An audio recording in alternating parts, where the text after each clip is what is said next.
संजय रावत के cease fire वाले बयान पर उन्हीं की पार्टी की प्रवक्ता प्रियंका चतुर्वेदी ने उन्हें रगड़ दिया। वीडियो देखिए। अब तक 15 बार, उससे भी ज्यादा प्रेसिडेंट ट्रंप ने कहा है कि मैंने मोदी को कहा कि आपका जो टेररिज्म के खिलाफ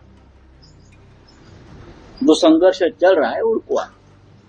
लेकिन उसके ऊपर ना मोदी जी बोलते हैं ना हमारे डिफेंस मिनिस्टर बोलते हैं। ट्रंप लगातार ये कह रहे हैं कि सीज फायर उनके कहने के बाद हुआ है, तो क्या अब कश्मीर जो एक बायलैटरल मामला था वो उसमें एक तीसरे पक्ष की एंट्री हो गई है? नहीं, एज एन इंडियन सिटीजन मैं आपसे पूछ रही हूँ, do you believe what Trump is saying?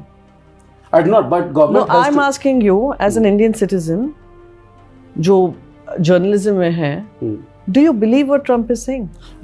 I do not want to believe that thing. So you do not want to believe? I mean, anyone with common sense would know that he has this habit of saying what he says. But आप देश की सांसद हैं, उस नजरिए से मैं आपसे ये जानना मैं उसी नजरिए से मैं भी बोल रही हूँ। सांसद होने से पहले मैं देश की नागरिक हूँ और मैं यही कहूँगी कि मैं अपने आर्म फोर्सेस पे यकीन करती हूँ, ना कि कोई विदेश में बैठा हुआ इंसान कुछ कह रहा है मेरे देश के बारे में उसको ब्लाइंड फोल्ड होकर मैं एक्सेप्ट कर लूं। तो क्या आपको नहीं लगता है कि प्रधानमंत्री मोदी को उस बात का जवाब देना चाहिए, क्योंकि एक बार, दो बार, तीन बार नहीं, लगभग 11-12 बार लगातार ट्रंप ये बोल चुके हैं। अगेन मैं रिपीट करूंगी, does it deserve an answer?